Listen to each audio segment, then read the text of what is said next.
ছোটোবেলায় বইতে পড়া এতে এক্কা গাড়ি খুব ছুটেছে, সেই এক্কা গাড়ি সামনে থেকে দেখার পালা। গাড়িগুলি ঘোড়ায় টানা গাড়ি, একাই আবার টাঙাও বলা হয়ে থাকে। তো সেই গাড়িগুলির জন্য অপেক্ষা করতে থাকি, কিন্তু দুর্ভাগ্যজনকভাবে সবগুলোই ভিড় ভিড় আসছিল।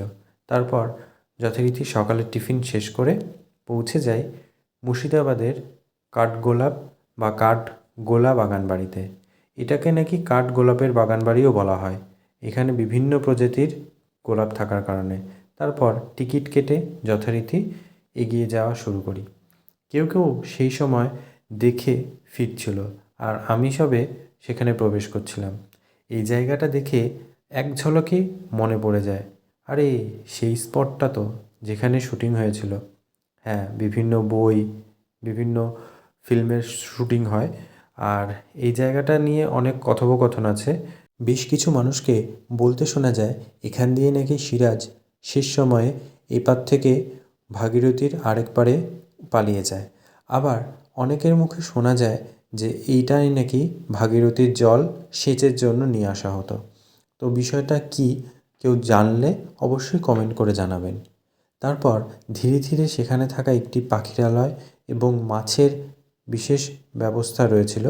তারা মাছগুলোকে পোষে, তো সেই মাছগুলোকে বিভিন্ন অ্যাকোরিয়ামে রাখা হয়েছিল।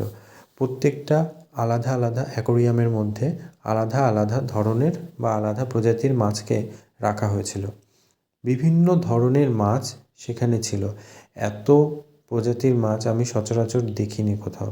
তো মাছগুলো বিভিন্ন রকমের বা বিভিন্ন কালারের হওয়াতে খুব ভালো লাগছিল।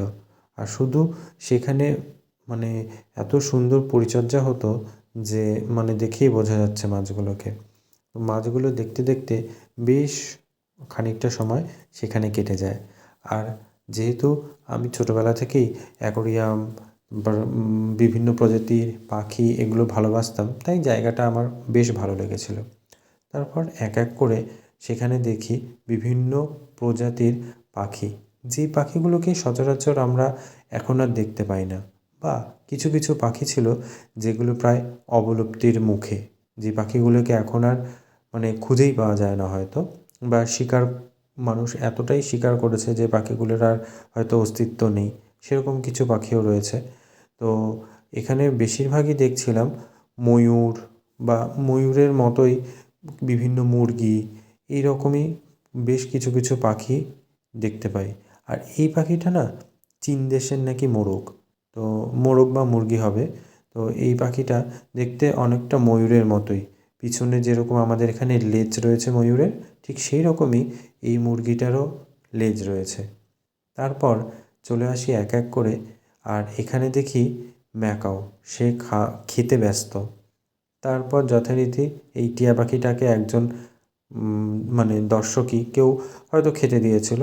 তো সেই টিয়া পাখিটা বেশ খানিকক্ষণ ধরে খুব ভালোভাবে সেই তার খাবারটা খাচ্ছিল, আর সেটা দেখতেও খুব ভালো লাগছিল। আর টিয়া পাখি, এই কালারের টিয়া পাখি আমার খুব ভালো লাগে, কারণ একদম আনকমন। তো যথারীতি দেখাও যায়, কম বেশি দেখাও যায়। তো এখানে বিভিন্ন ছোট্ট ছোট্ট রং বেরঙের ছোট্ট ছোট্ট টিয়া পাখির মতো পাখি। তো সেই পাখিগুলোকে দেখতে দেখতেই এগিয়ে যাই। এখানে দেখি বেশ কিছু সাদা পায়রা, যেগুলো পেখম মেলছিল পায়রাগুলো। আর এখানে খরগোশ, আমার অনেক ছোটোবেলার কথা মনে পড়ে যাচ্ছিল এই জায়গাটা দেখে।